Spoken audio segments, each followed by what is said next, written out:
井号 The executive decision. The bustling terminal at Chicago O'Hare hummed with the energy of thousands of travelers. Marcus Johnson adjusted his tailored navy suit and checked his platinum watch. Flight 447 to New York would depart in 30 minutes. As the CEO of Skyline Airways, he had built this airline from a small regional carrier into a major player in the aviation industry. Today, he was traveling to close the biggest merger deal in the company's history. Marcus approached gate B12, his boarding pass showing seat 2A, first class. The gate area buzzed with activity.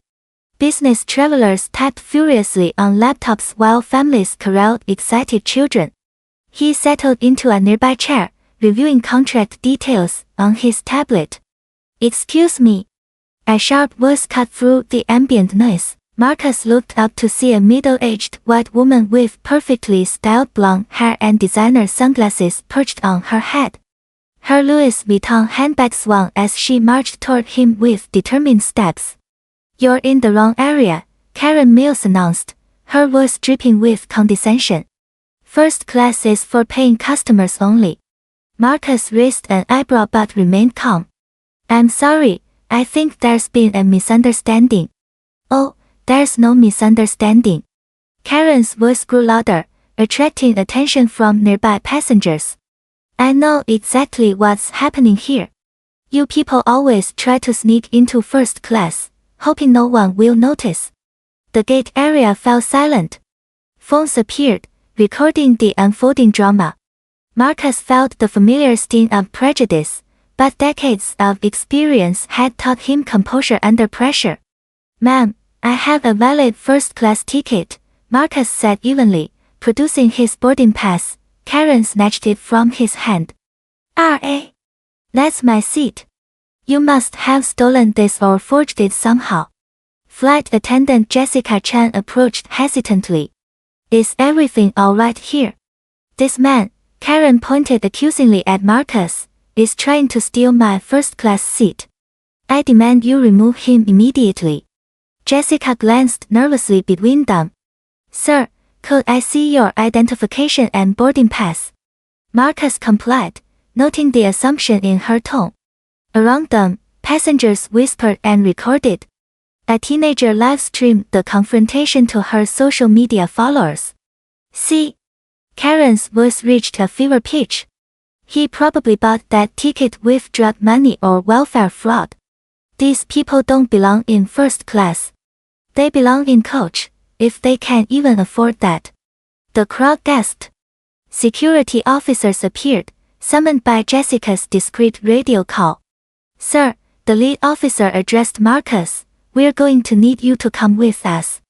Marcus stood slowly, his mind racing. 20 years of building this airline, of proving himself in boardrooms across the country, and it all came down to this moment. The injustice burned, but something else flickered inside him. Power. Real power. "Officers," Marcus said calmly, reaching into his jacket pocket. "Before you escort me anywhere, you might want to see this." He produced a leather wallet and extracted a company identification card. The security officer's eyes widened as he read it aloud.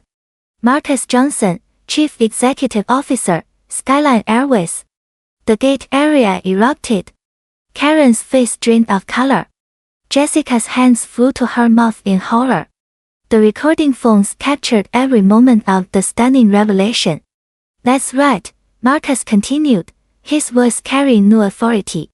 "This is my airline. These are my planes. And this," he gestured toward the aircraft at the gate, "is my flight." Karen stumbled backward. "You're lying. This is some kind of trick." Marcus pulled out his phone and dialed a number. "This is Marcus Johnson. I need you to ground Flight 447 immediately. We have a situation that requires immediate attention."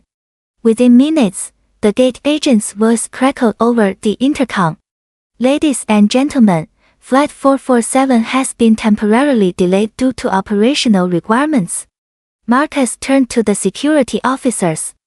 "I want this woman removed from my aircraft and banned from flying with Skyline Airways permanently." You can't do this. Karen shrieked as officers flanked her. I'll sue you. I'll ruin your little airline. Ma'am, Marcus replied with quiet dignity, the only thing being ruined today is racism. And I won't allow it on my planes. As Karen was escorted away, Marcus addressed Jessica. Your employment with Skyline Airways is terminated, effective immediately. Discrimination has no place in our company. The crowd burst into applause. Marcus raised his hand for silence. Ladies and gentlemen, I apologize for this delay. In 5 minutes, we'll begin boarding. But let me be clear, Skyline Airways stands for equality, respect, and justice. Anyone who cannot embrace these values is not welcome aboard our aircraft. 20 minutes later, Flight 447 took off with Marcus in Seat 2A. As the plane climbed into the clouds, he reflected on the day's events. Change often came from unexpected moments. Today, justice had wings, and it was flying at 30,000 feet, carrying a message of hope to anyone who dared to dream beyond the color of their skin.